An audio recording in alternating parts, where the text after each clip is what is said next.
¿Qué tal, compañeros? Muy buenas tardes. Bienvenidos a esta sesión de sitio, contexto y proyecto.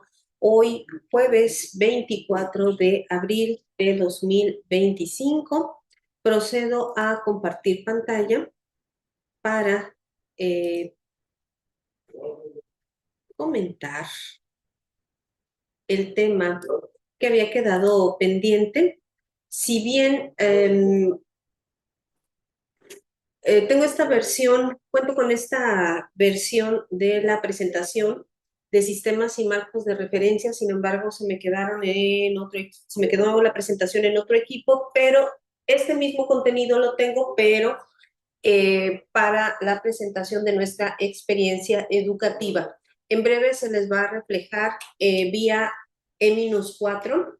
Voy a subir las diapositivas, así que por ese lado, pues no se preocupen. Quizás un poquito más completo por los conceptos que vamos a revisar el día de hoy. En cuanto a saberes teóricos, vamos a observar las escalas cartográficas en este caso y con relación a los saberes heurísticos, vamos a observar el procesamiento de la información que está disponible, datos abiertos de México, en las principales plataformas de consulta en México, tales como INEGI, Conavio, etcétera. Son instituciones. Y bueno, nos quedamos en la sesión anterior en el tema acerca de los asentamientos humanos y en este caso, bueno, los sistemas y marcos de referencia, cómo los vamos a ir considerando. Entonces, bueno, aquí en esta presentación de la Coordinación Universitaria de Observatorios, bueno, se van un poquito más hacia la fuente y que es un criterio cartesiano finalmente. Es la forma de localizarnos en el espacio y es desde el siglo XVI. Si bien Descartes es considerado el padre de la geometría analítica, lo cierto es que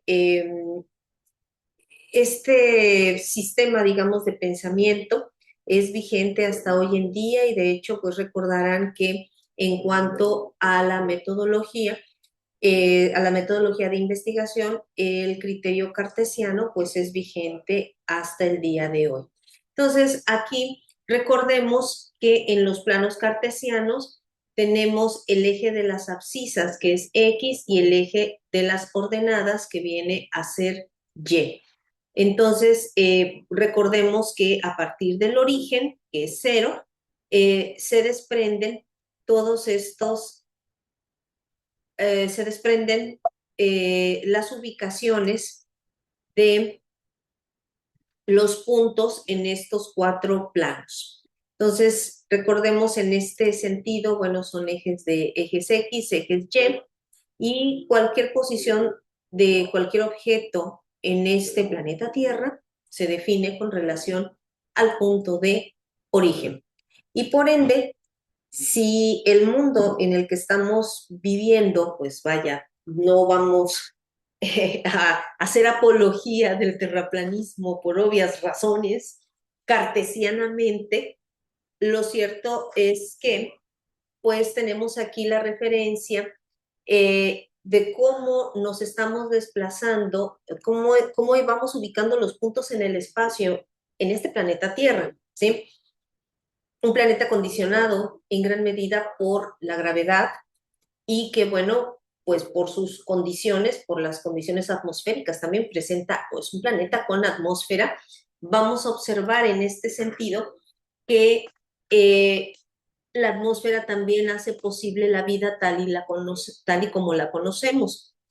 Hay por ahí varios ensayos en internet en donde se hace una suposición, se hacen suposiciones teóricas acerca de en qué otro planeta del universo sería posible vivir.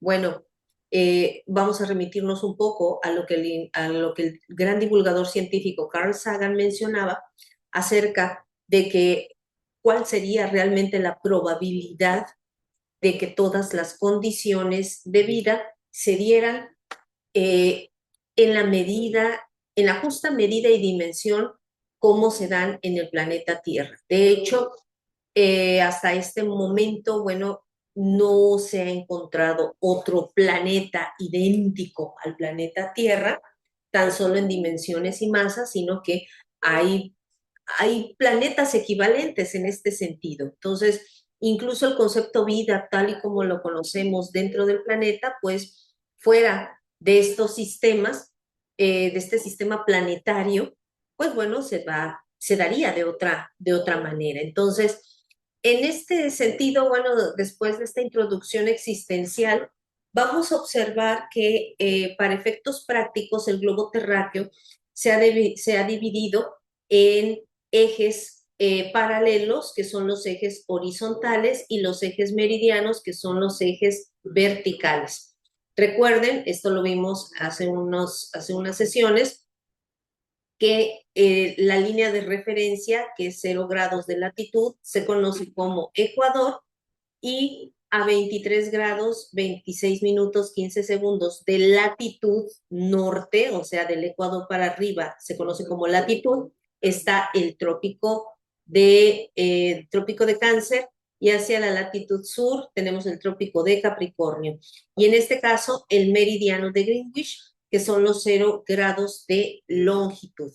Entonces, mide aproximadamente unos 40.075 kilómetros, y su radio corresponde a 6.371 kilómetros en total. Entonces, si bien se designó arbitrariamente la ubicación del meridiano de Greenwich, esta estructura es muy necesaria precisamente para irnos ubicando. ¿Recordarán ese plano cartesiano donde está el punto de origen? Bueno, considerando, y de hecho me voy a regresar, si consideramos la línea de Ecuador como abscisa y el meridiano de Greenwich como ordenada, ¿qué vamos a tener como resultado?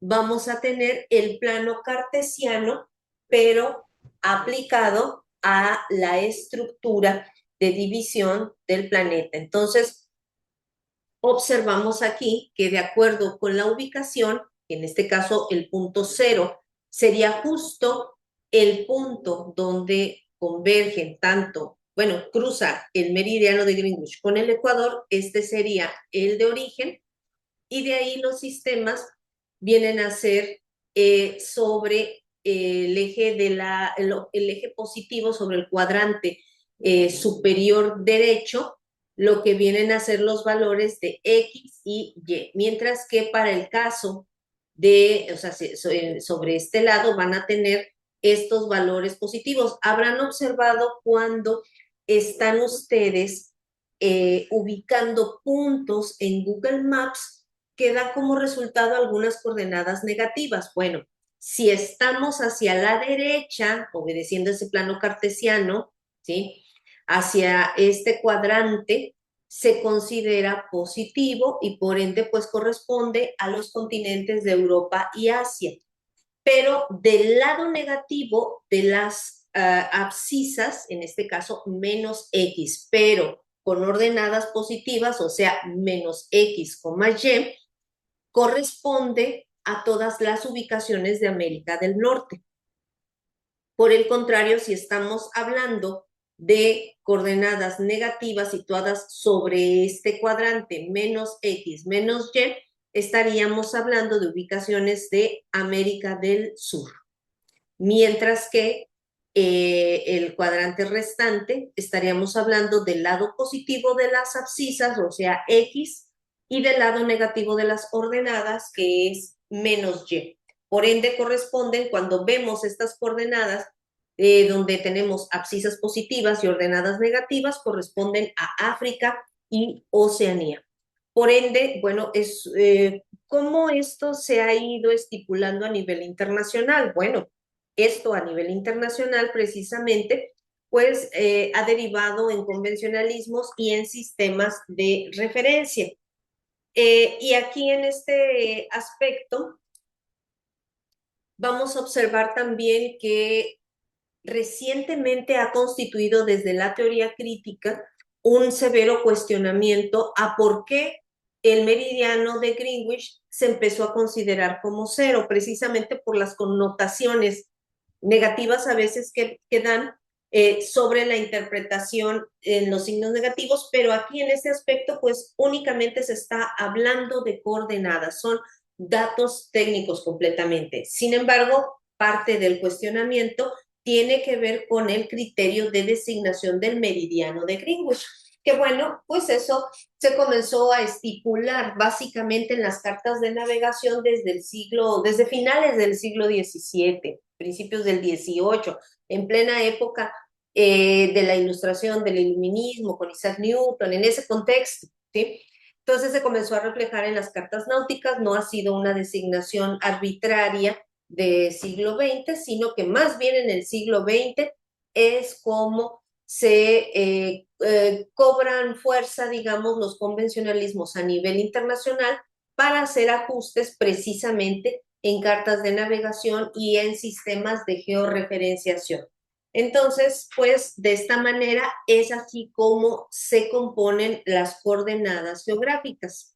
Ahora, ya habíamos comentado, ¿sí? No sabemos si realmente existe el amor. No sé si existe el amor, ¿sí? Tal como luego nos ponemos ahí a hacer bromas a este respecto, ¿sí? El amor no existe y la Tierra no es completamente redonda. El planeta Tierra tiene una forma de elipsoide o esferoide, que es un poquito más chata y es completamente irregular. Recuerden que entre estos convencionalismos internacionales han consistido en los ajustes precisamente para poder sistematizar los sistemas de orientación. Entonces, en este aspecto, recordemos que si viéramos el planeta Tierra sin agua completamente y sin atmósfera, tendríamos una roca que, bueno, es un modelo físico, con un modelo físico con una superficie de campo de gravedad con potencial constante y que, bueno, en este caso sería de superficie irregular, por ende, la forma de un geoide.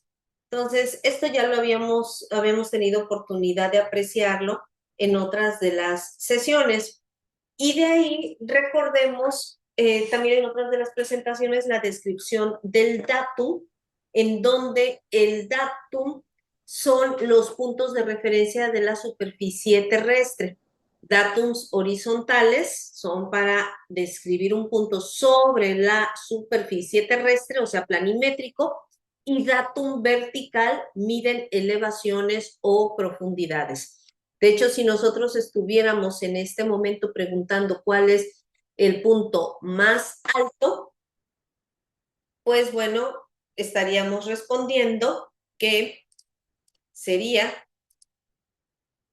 el Everest. Vamos a ver aquí, ¿sí? ¿Sí? Se ubica en Nepal. De hecho, se encuentran ahí las montañas más altas, ¿sí? Vamos a ver altura, esquema de altura comparada del Everest y vamos a observar aquí, ¿sí? Que realmente se está tomando la base altimétricamente, ¿sí? Se toma desde su base. Sin embargo, si estamos considerando los datos de la elevación sobre el nivel del mar, ¿sale? Vamos a llevarnos algunas sorpresas. Comparadamente, digamos, la base de la montaña se encuentra en una altimetría superior a todas las montañas de Hawái. Vamos a ver el caso del Mauna Kea, ¿sí? Por eso es que ha surgido obviamente el cuestionamiento acerca de si realmente el Everest llega a ser la montaña más alta del mundo. ¿Por qué? Porque el Everest, considerando su medida, su altimetría desde la base, viene a equivaler a 5.200 metros desde la base. El Kilimanjaro, sin embargo, ¿sí?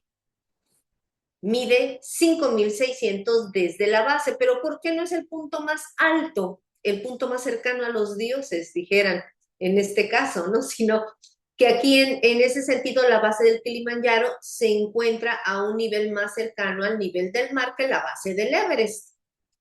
Sin embargo, si vemos el caso del Pacífico, del Mauna Kea, cerca de las islas de Hawái, en las islas de Hawái, observamos que mide 10.200 metros desde la base, casi el doble de la altura del Everest desde su base. Sin embargo, la base del Mauna Kea se encuentra en las partes profundas, ¿sí?, del océano.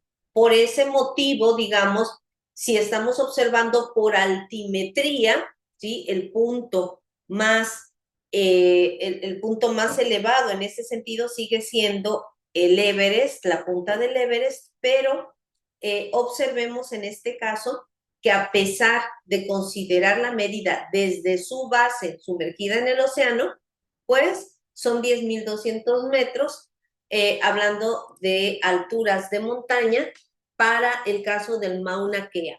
Vamos a observar aquí, por ejemplo, ¿sí?, que mientras que para África el Kilimanjaro es el punto más alto, para Sudamérica el Aconcagua, ¿sí?, y así cada uno de estos casos, el Everest es el que se lleva ahora sí que el reconocimiento al punto más alto de todo el mundo.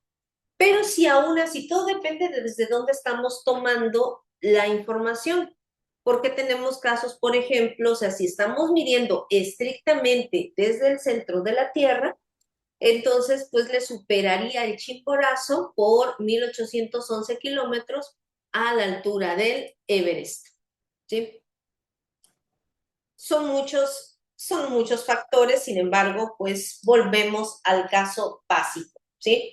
Este es el punto, pues, más alto y en este sentido, compañeros, pues es bastante valioso porque el datum horizontal correspondería a la ubicación, por ejemplo, vamos a ver en este caso los puntos de coordenadas, si nos vamos al Google Earth, por ejemplo, lo observamos.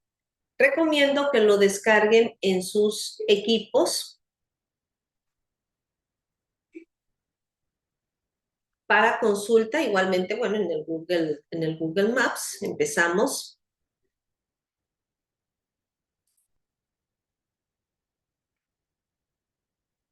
Vamos a ver.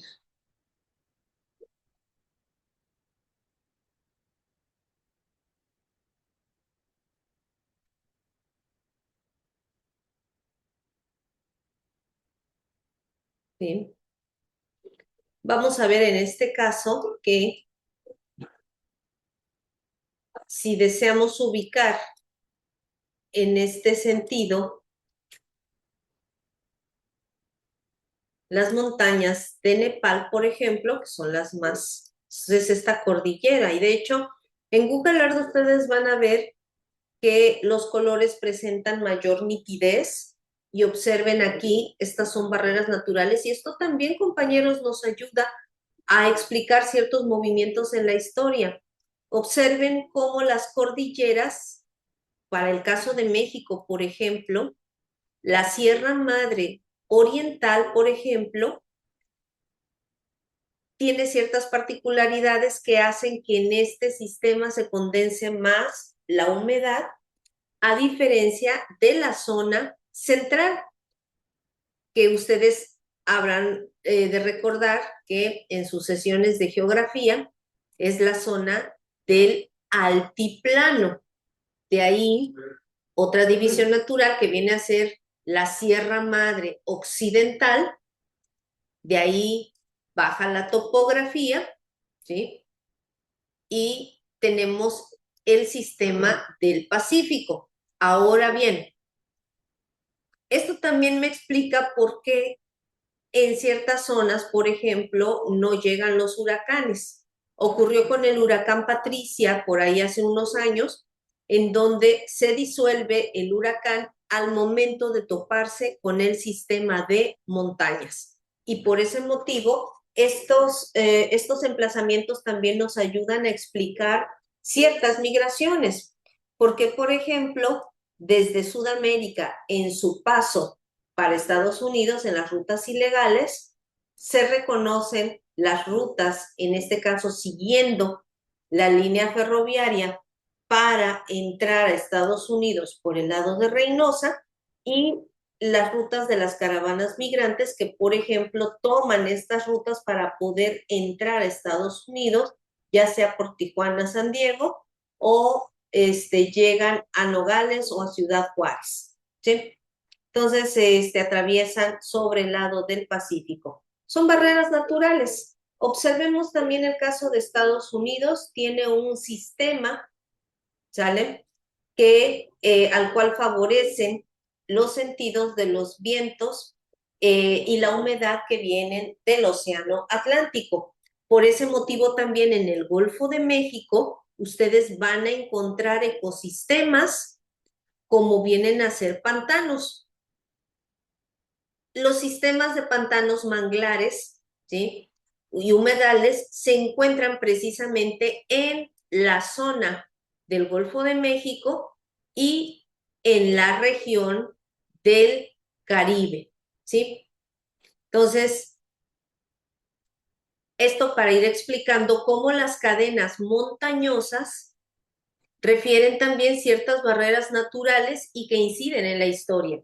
Cuando llegaron las primeras colonias, por ejemplo, desde Inglaterra, se asentaron sobre este lado de las costas de lo que ahora conocemos como Estados Unidos. Sin embargo, tuvo que pasar toda una serie de procesos históricos a través del tiempo para que de ahí se procediera con esta migración hacia estas zonas. Ya se hablaba también, o sea, aquí ustedes van a encontrar asentamientos, partes históricas, pero hay todo un proceso histórico para superar estas barreras. Hay la teoría que nos sugiere que a través del estrecho de Bering, ¿sí? Viene el hombre y llega a América, ¿sale? Adquiere fuerza en ese sentido y de ahí cómo estas migraciones se van asentando y distribuyendo en toda esta zona hasta llegar al altiplano. Por eso es que en ciertos grupos, por ejemplo, étnicos de Estados Unidos, se llegan a presentar similitudes en ciertos términos del lenguaje y en cuestiones de mitologías y cosmogonías hacia acá. Entonces, observemos también aquí para el caso de China, en donde observamos también la presencia, ¿sí? E incluso de qué manera se fue diseminando la cultura indoeuropea hasta Asia Menor, todos estos sistemas. Y aquí vamos a ir observando, por ejemplo, que la ubicación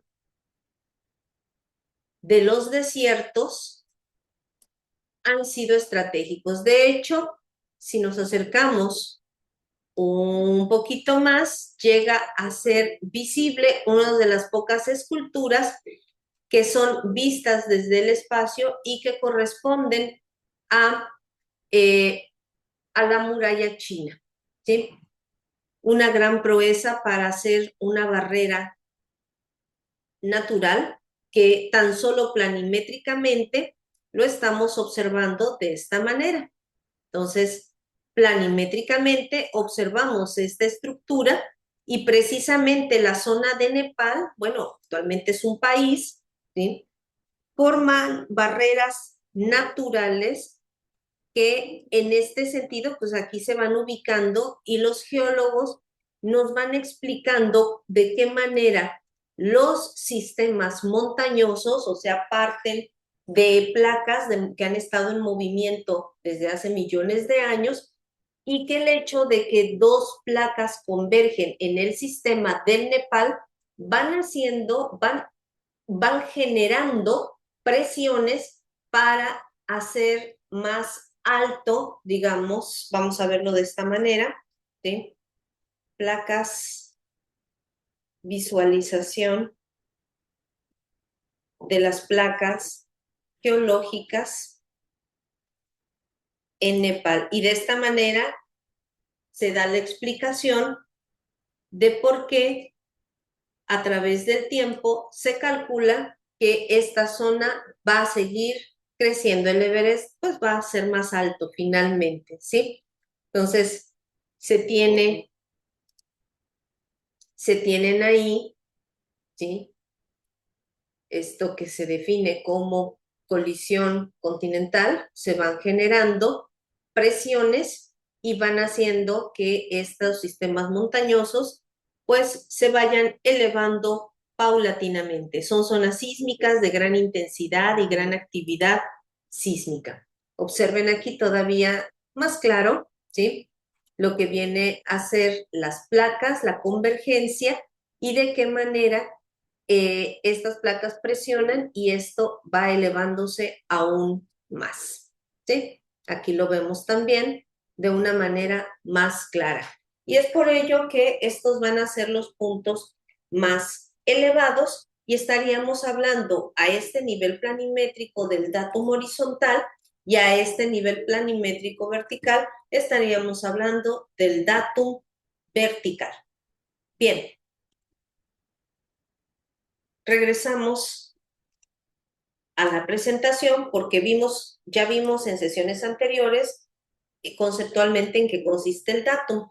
Ahora bien, con este desarrollo de técnicas geodésicas, los datum para posicionamientos geodésicos y empleaban para su definición elipsoides no geocéntricas y se definían de manera regional, pero las nuevas definiciones de sistemas de referencia y marcos de referencia son de cobertura global. Cuando nosotros decimos un sistema de referencia, son prescripciones y convenciones. Entonces, en este caso, ojo con esto, ¿sí? Se definen como marcos de referencia terrestre internacional. A esto nos referimos cuando decimos ITRF, ¿sí? Lo voy a marcar, lo voy a remarcar aquí, porque va a ser un término que vamos a estar empleando de manera cotidiana. ITRF, marcos de referencia terrestre internacional, y que bueno, son realizaciones del ITRS, del Sistema de Referencia Terrestre Internacional, ¿sí? Mediante estimación de coordenadas. A esto nos referimos cuando tenemos un sistema de referencia de coordenadas y que en este caso INEGI va a considerar los sistemas correspondientes al ITRF 2008, o sea, el marco de referencia terrestre internacional del año 2008.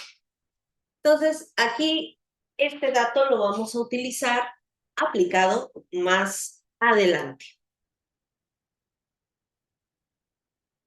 Vamos a ver aquí que hay otros sistemas de referencia, ¿sale? Así como tuvimos el ITRF 2008, bueno, tenemos también el WGS 84, que significa World Geodetic System 1984, ¿sale? Entonces, en este aspecto, ¿sí? Comenta INEGI, ¿sí? Que no ofrece disponibilidad de estaciones materializadas para propagación de coordenadas mediante posicionamiento, por lo cual cuando estamos empleando este sistema WGS 84, no se puede realizar de la misma manera que el ITRF al no existir estas estaciones para poder ajustar las medidas. Entonces, de esta manera, ¿sí? Esta es la explicación para comentar por qué tenemos estos sistemas de coordenadas. Hagan de cuenta que cuando estamos hablando de los sistemas, del sistema ITRF o WGS 84, estamos hablando de una especie de malla, digamos, que envuelve a la Tierra, por decirlo así, ¿sí? Entonces, en este aspecto, compañeros, ya esto es un tema de geografía, no nos compete a nosotros, pero sí necesitamos este dato porque en algunos casos vamos a hacer el ajuste a ITRF para poder realizar la visualización de los shapes y que no nos caigan los puntos en otro lado, que eso es un error bastante recurrente con los compañeros de geografía cuando dicen, estuve ubicando mis puntos y me cayeron a la mitad del mar, ¿sí? Y esto se debe a que se usó un sistema de referencia diferente, en este caso, al ajustado para el caso de México.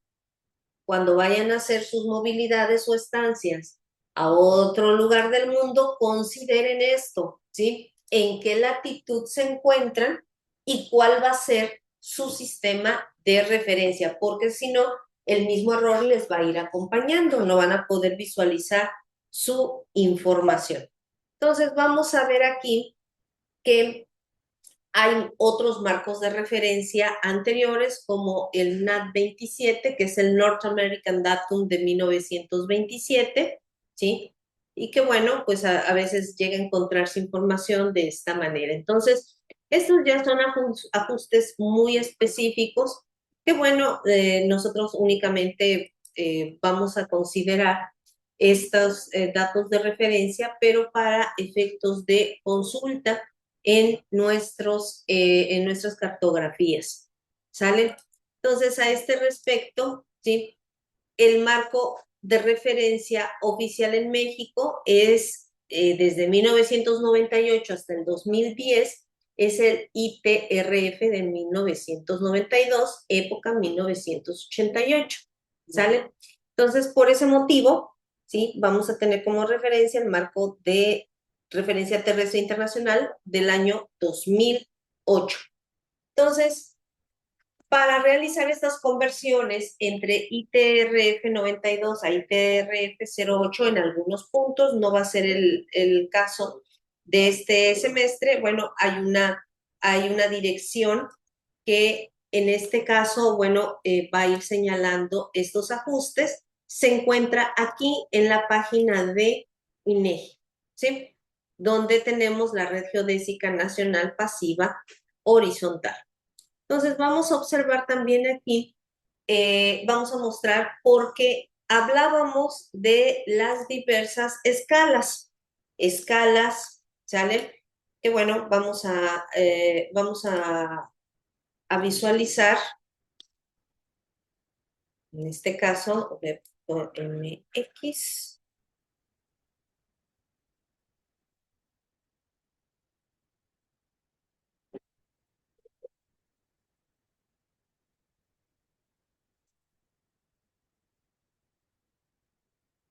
Ahí está, ¿sí? En la propuesta metodológica para el análisis espacial de actores políticos en proceso de protección civil, bueno, se hablaba de la escala de trabajo territorial para elaborar cartografías, en este caso las de protección civil. Recuerden, a nivel macro, o sea, una escala de 1 a 1.000.000 identifica amenazas a nivel de país. 1 a 500.000 son sectores afectados y 1 a 250.000 cartografía temática, ¿sí? Si tenemos una escala media, ¿sí? Ya esta sería escala regional, escala estatal, en algunos casos, ¿sí? Regional para cuando estamos observando cartografía, escala 1 a 50.000, 1 a 25.000. Y micro, que en este caso sería la escala urbana, 1 a 10.000 o bien 1 a 5.000. Vamos a observar en este caso que las escalas van de acuerdo a la finalidad que va persiguiendo su representación, ¿sí? Entonces, son escalas mayores y me está representando niveles de representación superiores, es un poco más abstracta, obviamente, ¿sí? Y así sucesivamente hasta llegar a las escalas en las cuales ustedes están formando. A esta escala, digamos, esta es la escala arquitectónica, básicamente. 1 a 200, 1 a 100, 1 a 50, ¿sale? va desde la escala comunitaria hasta familiar. ¿Cuál viene a ser su unidad? En este caso, viene a ser la vivienda, hasta la escala de detalles arquitectónicos 1.20, 1.10. Sin embargo, cuando nosotros estamos refiriendo escalas urbanas, tenemos la escala 1 a 5.000, 1 a 2.500, ¿sí? Son escalas donde nosotros podemos representar rutas, zonas, sectores o bien instalaciones. Aquí la escala municipal va 1 a 5.000, 1 a 10.000, 1 a 15.000, ¿sí? La escala estatal, dependiendo el estado, obviamente, digo, no es lo mismo bajar la carta de Tlaxcala que bajar la carta de Veracruz, ¿sí? Va desde 1 a 25.000 hasta 1 a 100.000. Y ya posteriormente las escalas macro, ¿sale? Entonces, a este respecto, son las representaciones que nosotros vamos a observar. Ahora bien, INEGI ha sistematizado y pone a disposición de nosotros las cartografías, que en este caso son las cartas con las que vamos a estar trabajando, 1 a 50.000 y uno, incluso es 1 a 20.000, ¿sí? Ahí se van agregando, ¿sale? Entonces vamos a observar en este caso cómo el país es algo grande, compañeros. Vamos a observar aquí la disponibilidad de estas cartas. Tenemos la red geodésica a nivel nacional y en este caso, en la sección de Gobierno de México, está la sección de datos abiertos, se encuentra directamente en el sitio. Ustedes ingresan y ahí tenemos las cartas. Pero ahora bien, ¿cómo es que voy ubicando las cartas? Le puedo dar por buscador y aquí, por ejemplo, me arroja la carta topográfica escala 1 a 20.000 de Veracruz de Ignacio de la Llave. Pero, obviamente, para entender los metadatos, ¿sí? Y para entender la escala, aquí tenemos el índice de las cartas, que en este caso lo tiene Conavio, índice de cartas 1 a 50.000. Observen aquí en este caso cómo se van distribuyendo todas las cartas. Son cartas terrestres. Contamos también con cartas náuticas, por supuesto que sí, Secretaría de Marina las tiene y también se manejan cartas náuticas para lo que es la superficie marina y es de vital importancia porque para el caso de México, pues se tienen dos sistemas muy importantes, que es el Golfo de México y el Océano Pacífico. No en balde, compañeros, México es el único país en toda América, si no es que pues en todo el mundo, me atrevería a decir, sí, porque no conozco otro caso, donde es un país que cuenta con dos cuerpos militares, la Secretaría de la Defensa Nacional, cuyo cobertura es terrestre, y la Secretaría Marina, cuya cobertura, ¿sí? Pues es náutica, ¿sale? Bueno, ¿y por qué vigilar los mares? Bueno, por un principio de soberanía nacional, pero también por aspectos productivos y estratégicos, tales como viene a ser la protección de la soberanía para el caso de la industria petrolera. Recuerden que tenemos importantes yacimientos de gas natural y de crudo también en el mar. Entonces, debido a esto, pues nuestro país cuenta con esta particularidad y obviamente, pues si ustedes analizan casos de otros países, solamente van a ver van a encontrar un solo cuerpo de seguridad militar. Aquí en México tenemos dos, la Sedena y la Secretaría y Semar. Cada desfile por ahí militar del 16 de septiembre describen la estructura y también, en este caso, la cobertura territorial que se tiene, tanto, no nada más en cuestión de seguridad de vigilancia, sino también exploración y monitoreo de diversos fenómenos que acontecen. Entonces, en ese aspecto, por ejemplo, tanto INEGI como Conavio consideran un índice de cartas y estas son, en este caso, la selección de cada carta, escala 1 a 50.000. Si nos vamos En este sentido, me voy hasta el inicio, ¿sí? Esto se los voy a poner también a disposición, lo que viene a ser la carta topográfica escala 1 a 20,000, lo que es, lo que es el manual para la clasificación en campo, en donde estamos observando ya una mayor nitidez y mayor detalle, por ejemplo, en la ubicación de manzanas. Vamos a ver, estoy recibiendo un mensaje vía Eminus.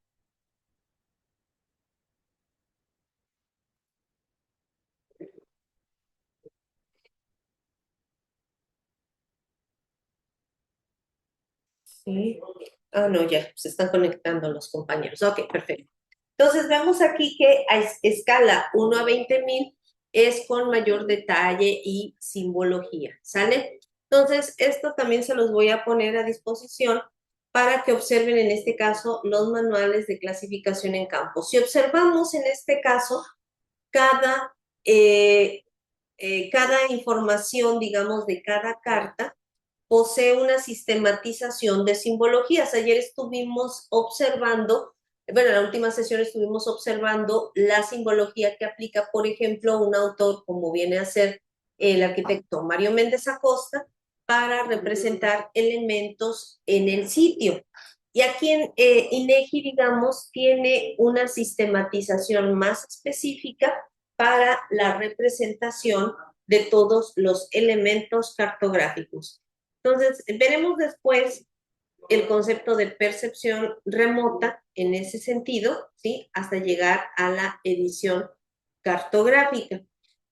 Observamos aquí algunos elementos, es un documento más metodológico y aquí se van describiendo a detalle el catálogo de códigos de los elementos geográficos que conforman la carta topográfica, en este caso escala 1 a 20,000. Y observamos en este sentido todas las ubicaciones y la simbología de lo que se está representando. Esta información es importante porque cuando nosotros estamos descargando la información, se nos despliega, ¿sí? Se nos despliegan todos los datos georreferenciados. Ahora bien, si nosotros observamos en los datos abiertos, nosotros aquí podemos descargar directamente el conjunto de datos. Vamos a suponer, ya vimos aquí que hay un índice de cartas, en este caso es 1 a 50,000. Aquí en este caso hay una carta topográfica escala 1 a 20,000. Si nosotros le damos descargar, ¿sí? Bueno, no me lo está desplegando, pero en mi conjunto de descargas, ¿sí?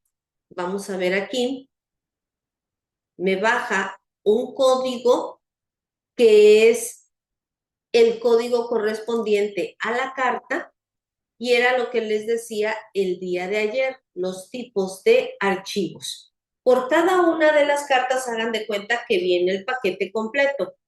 Vienen los metadatos de TXT. Esto es, por ejemplo, nos trae aquí en el TXT la descripción del contenido, que en este caso es un conjunto de datos vectoriales de información topográfica escala 1 a 50,000. La descripción es de INEGI, ¿sí?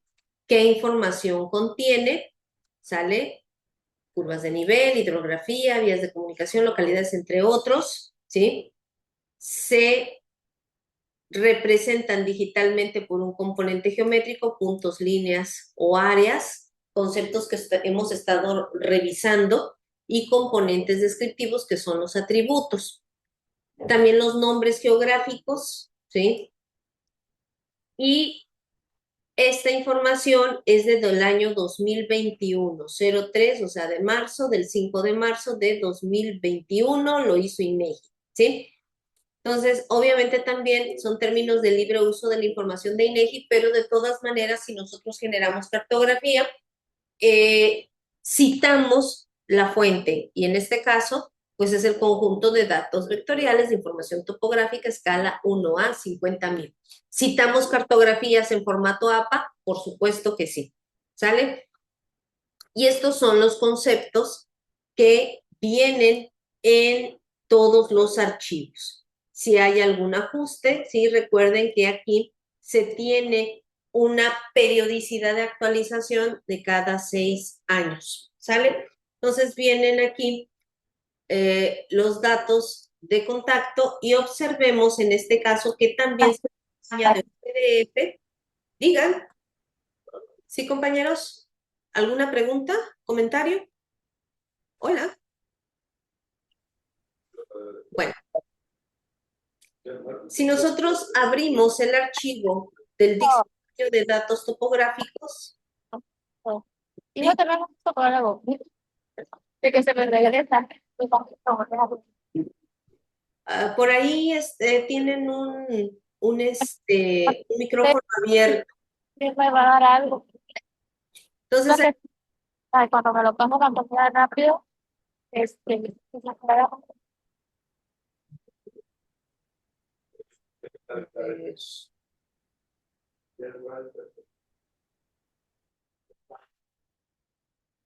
seguimos compartiendo aquí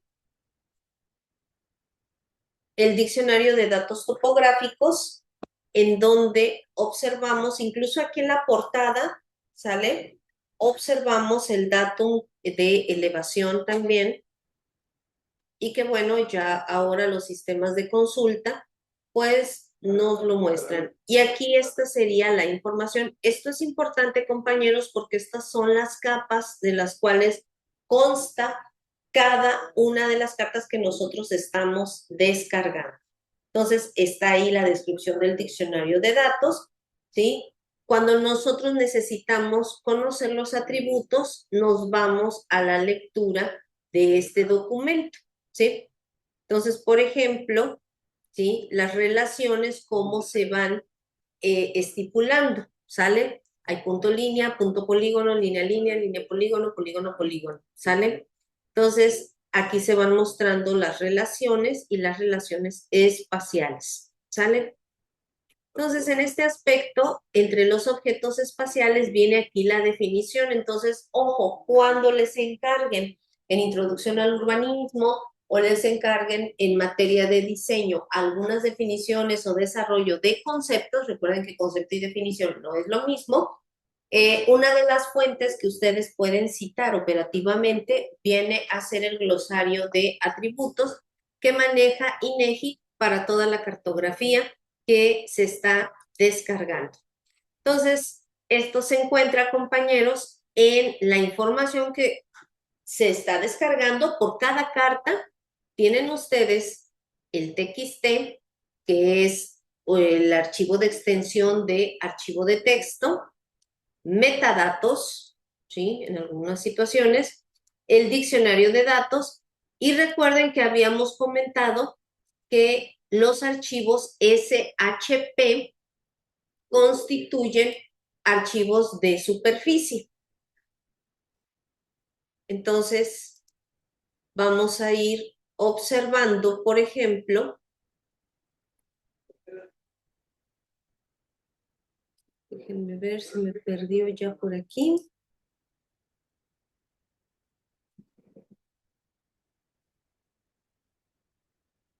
Que cuando nosotros descargamos toda la carpeta con toda esta información es para poder visualizarlo en nuestro software, en este caso software libre, QGIS.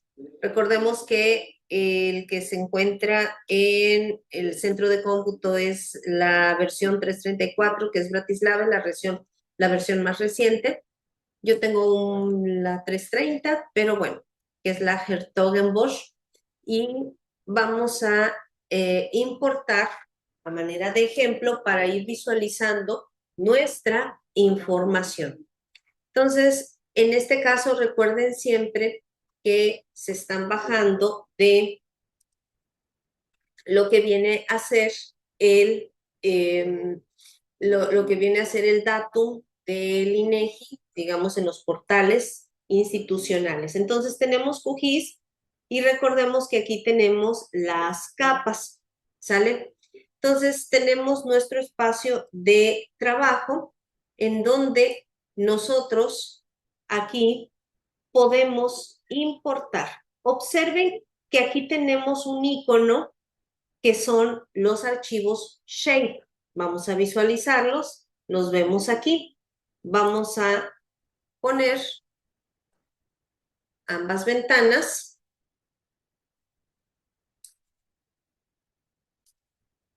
para importarlo en nuestro espacio de trabajo, ¿sí?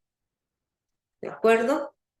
Entonces, tenemos aquí un primer conjunto que son puntos. Esto es un valor de puntos, son tanques de agua. Vamos a ver otro shape, ¿sí? También son otros datos. ¿Qué lugar será? ¿Sí? Vamos a importar, a jalar el conjunto de datos y aquí tenemos la visualización de las subestaciones eléctricas, ¿sí? Y a este respecto, tenemos también rutas, se van cargando, a esto nos referimos con ir cargando la información, ¿sí? Tenemos puntos, tenemos aquí el dato de un puente, puentes, pozos, ahí están, plantas generadoras de energía, pistas de aviación también, ahí están. De hecho, este viene a ser el espacio de trabajo. Ahora bien, si me voy al dato de localidad, ya estamos aquí reconociendo que es la parte norte de la localidad, ¿sí? Aquí tenemos líneas de transmisión, los vamos cargando y vamos visualizando toda la información, ¿sí? Vemos aquí la zona industrial, ¿sí? Ahí está. De esta manera, compañeros, es como nosotros vamos visualizando toda la información. Vamos a ver, tenemos datos de edificaciones, ahí están también, ¿sí? Ahora, podemos ir desconectando cierta información para visualizar, por ejemplo, en este caso, a ver, apago esta información y con esto voy visualizando lo que viene a ser la información urbana, ¿sí? Vamos a ver aquí el dato de las curvas de nivel, que aquí está, ¿sí? Vamos a ver también que tenemos superficies de cuerpos de agua y ahí están representados. Ay, pero es color rojo, lo quiero de color diferente, se cambian atributos, no se preocupen por eso, ¿sí? Pero todo esto, compañeros, se encuentra representado. Ahora, vamos a visualizar precisamente, a ver, voy a hacerlo un poquito más angosto, esto para ir entendiendo el funcionamiento y la lógica de QGIS. Vamos a observar aquí, ¿sí? Les invito a poner atención a esta parte de las capas. Vamos a ver, por ejemplo, que si yo este conjunto lo subo, ¿ok? Me va a visualizar, hagan de cuenta que estoy poniendo el conjunto, ¿sí? Encima de, vamos a ponerle el caso de los cuerpos de agua, vamos a cambiarle el color, le voy a poner un color azulito, ¿sí? Me voy a atributos, ¿sí? Y en lugar de un relleno simple, le vamos a poner un color azul, básicamente. Esto lo vamos a ir viendo paso a paso, ¿sí? Entonces, pero esto es para irnos familiarizando con el espacio de trabajo de QGIS. Si esta capa yo la muevo hasta la parte inferior, puedo visualizar esta otra capa que viene a ser el de curvas, perdón, el de curvas de nivel que está aquí, ¿sí? Si lo desactivo, ya no lo veo. Ahora me ves, ahora ya no, ¿sí? Ahora me ves, ahora ya no, ¿sí? Puedo tener, por ejemplo, puedo ir seleccionando para ir visualizando. Vamos a suponer que me interesa la pura información topográfica. Ok. Ustedes si dan clic sobre su capa de información y se van a propiedades, ¿sí? Van a observar sobre esta bandera, ojo con esto, ¿sí? Aquí se los voy a señalar para que vayan explorando, ¿sí? Sobre esta parte, estos iconos, vamos a observar en este caso los de colores y lo que vienen a ser los letreros, básicamente. Entonces aquí vamos a cambiarle para que vean la diferencia, ¿sí? Me interesaría pues un color ocre, un color pues tierra, ¿sí? Le doy OK, ¿sí? Y ahora mi línea simple va a ser de este color. También puedo ajustarme a ciertas calidades de línea, ¿sí? Ya vimos, por ejemplo, que cada autor pues va manejando una nomenclatura diferente, ¿no? Vamos a dejarlo así y aquí en etiquetas vamos a ponerle etiquetas sencillas, ¿sí? Y aquí en este caso le puedo poner la identificación de la elevación, ¿sí? Ahí está la elevación y en este caso, pues los letreros. Vamos a dejárselo así básico, le damos OK y automáticamente se cambia 100 metros arriba del nivel del mar, ¿sale? Si bien el centro de Poza Rica, se me escapa, perdón, si bien el centro de Poza Rica, en este caso la explanada municipal, se ubica a 50 metros sobre el nivel del mar, observen aquí la cuenca del río Cazones. Pero quiero visualizar también, en este caso, la mancha urbana. Ahí está. Aproximadamente la explanada municipal se encuentra como por aquí más o menos y el Cerro del Abuelo se ubica por ahí, el punto más alto en la curva de nivel, a 140 metros sobre el nivel del mar.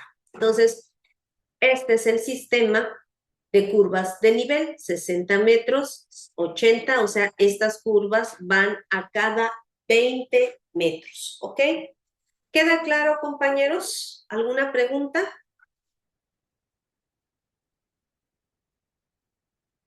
Compañeros, ¿alguna pregunta? Porque ninguna duda. ¿Va quedando No, claro? Hasta ahorita no. Ok. ¿Queda claro todo? Sí, queda Ok. claro. Bueno, les voy a ir agregando estos archivos para que ustedes los vayan visualizando en su espacio de trabajo. El día de ayer estábamos analizando precisamente, o sea, de hecho a mí me gusta contrastar en este sentido la parte de informática y por otro lado también la parte, vamos a ver, Eminus, el material que estábamos observando el día de ayer, que son los libros que están disponibles para ustedes. Y ayer precisamente veíamos Método para el Diseño Urbano de Mario Méndez Acosta, ¿ok? Que recordemos es a partir de la página 103 que empieza, se emprende el análisis de sitio. Y observemos aquí, en este caso, ¿sale?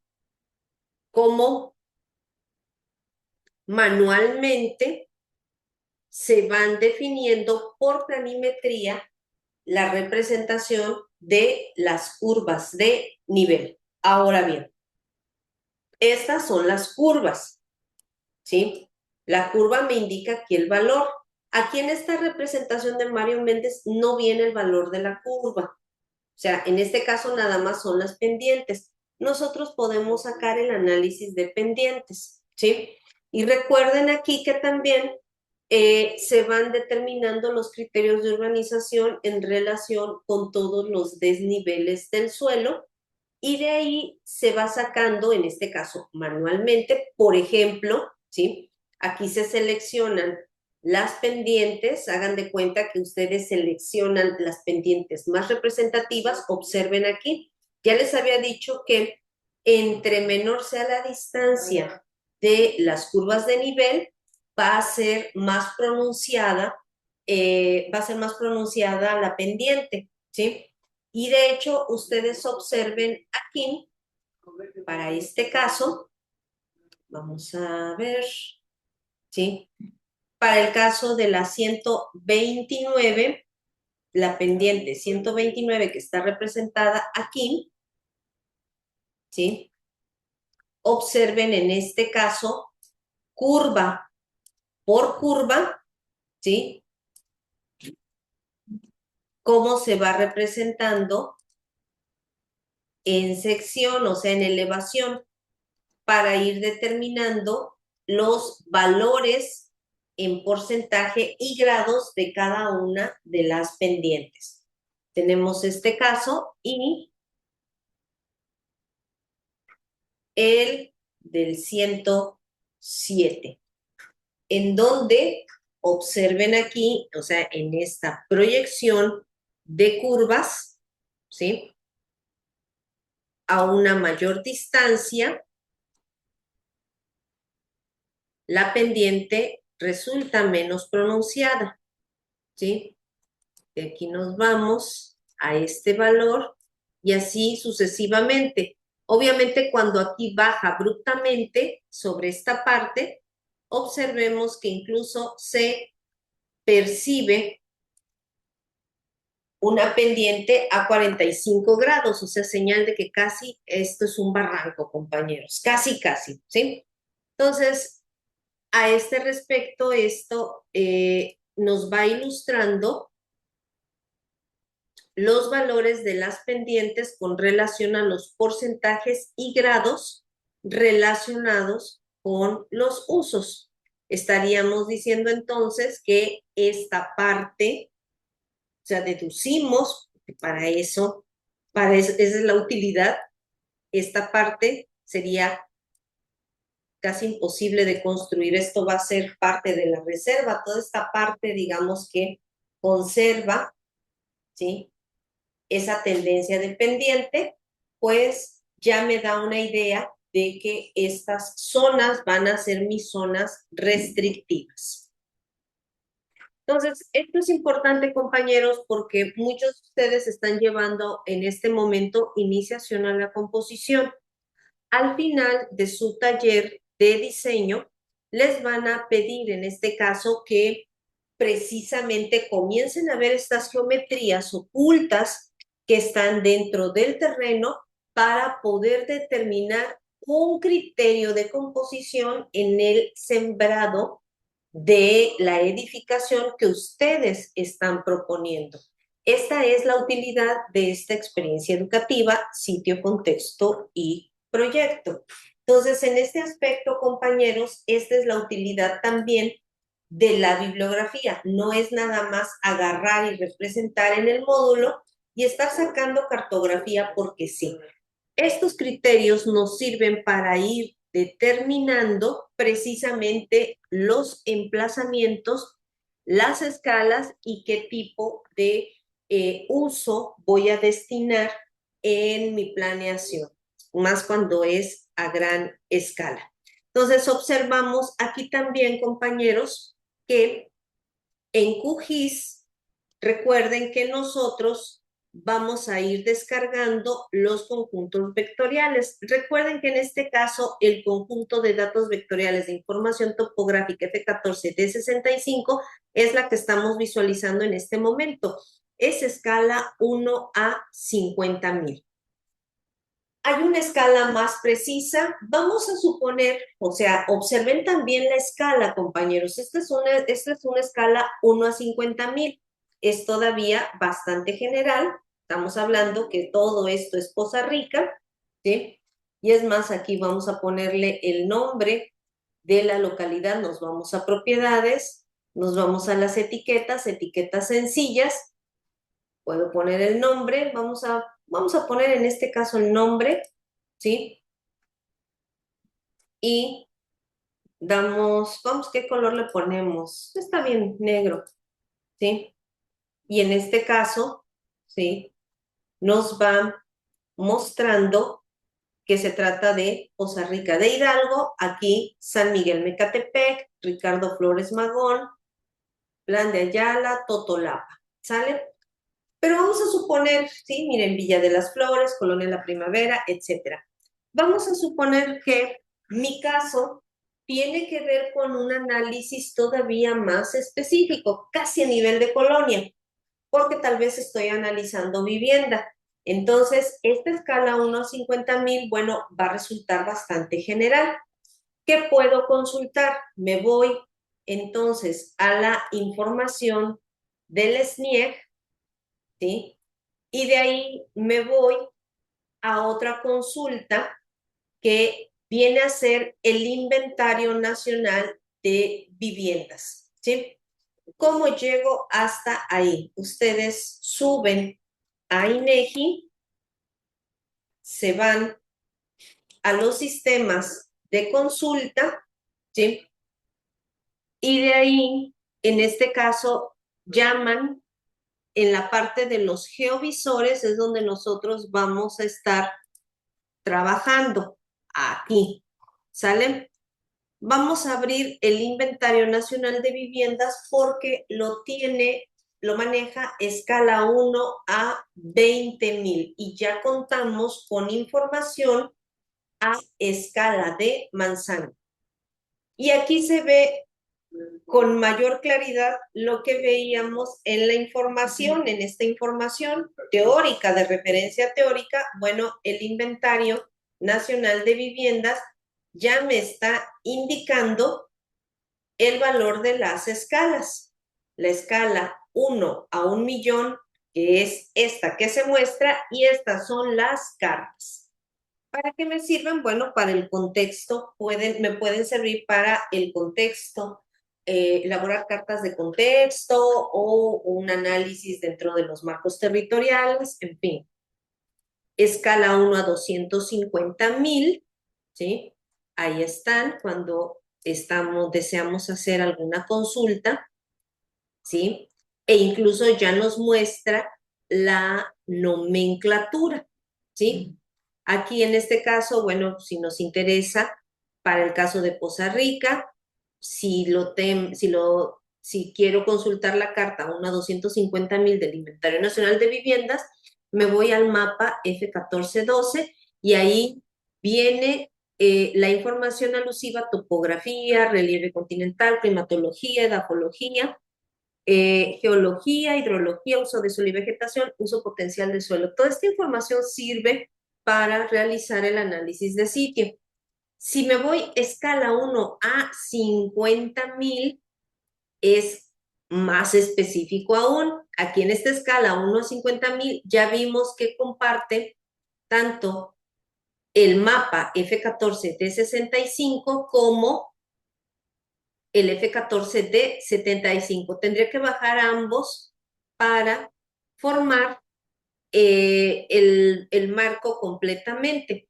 Algunos de sus compañeros el semestre pasado me preguntaban que de dónde bajaban a diferente escala. Bueno, una opción es este Inventario Nacional de Viviendas. Vámonos todavía más específico. Es que estoy haciendo un análisis de vivienda, etcétera, me voy a ir a colonias. Ok, nos vamos escala 1 a 20,000. que estamos viendo. De hecho, esta es una trivia que luego me gusta mucho con los estudiantes. Pongo una foto aérea y ustedes me dicen de qué ciudad se trata. Aquí estamos hablando de Papantla, aquí estamos hablando de Poza Rica, ¿sale? A ver, ¿qué localidad se trata aquí, compañeros? Esta. No se me duerman. ¿De qué localidad se trata, compañeros? No se me duerman.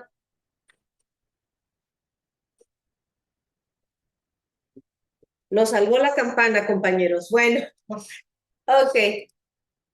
Voy a subirles esta información, bueno, también del Inventario Nacional de Viviendas. Todavía tenemos escala 1 a 10,000. Y observen en este caso que de acuerdo con, esto se conoce como, esta capa se conoce como el marco geoestadístico, ¿sí? Tenemos la simbología. Si nosotros seleccionamos, por ejemplo, el mapa en este sector, aquí tenemos la simbología, ¿sí? Y tenemos la información ya georreferenciada, ¿sí? Y aquí tenemos todas las capas para su consulta. ¿Alguna pregunta, compañeros?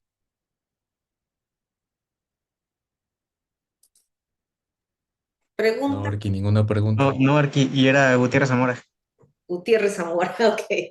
Bueno, ¿qué les pareció la sesión, compañeros? Bien, bastante bien. Bueno, les voy a subir la cartografía para que la descarguen. Estoy actualizando el sitio. Si hay algún aviso, les hago llegar un correo electrónico para las actividades de la siguiente semana, ¿sí? Entonces, en este aspecto, compañeros, vamos a ir trabajando también la elaboración de estas capas, de la representación de estas capas. Recuerden que por motivos de seguridad no los estoy mandando a colonias. De hecho, me estaban refiriendo unos hechos lamentables por ahí los compañeros hace rato. Cuídense mucho, por favor. Mantengan comunicación con sus parientes. No anden solos, traten de ir en grupos. No se aventuren por ahí a rumbos, a explorar rumbos por estos días, por favor. Cuídense mucho, mantengan comunicación con sus familiares, con sus amigos. Cuídense mucho, por favor. Estamos en contacto, compañeros. Debido a esto, no van a ir a un terreno a sacar la información, pero van a ir generando esta cartografía a manera de práctica. ¿Sale, compañeros? Queda pendiente ir generando la explicación conforme se van avanzando en la elaboración de las capas. Ustedes van generando también sus representaciones temáticas. Ya vieron en el caso, así como en el caso del libro de Mario Méndez Acosta, que van gradualmente desde el plano O, desde el plano urbano, hasta ir configurando todas estas categorías analíticas para hacer el plano síntesis, ¿ok? Estamos en contacto, compañeros. Les agradezco mucho el favor de su atención y haberse conectado. En cuanto se procese el video, incorporo esta evidencia para que puedan consultar y puedan ustedes ir explorando el software libre QGIS desde sus equipos o bien desde el laboratorio de cómputo. Todas las computadoras de cómputo ya cuentan con QGIS y pueden ustedes ir haciendo su exploración. Muchísimas gracias, compañeros. Cuídense mucho. Seguimos en contacto. Excelente día. Bye. Hasta luego, Arqui, gracias. Hasta luego. luego. Que lo vaya bien. Gracias. luego, Arqui. Cuídense. Cuídense mucho. Bye, bye.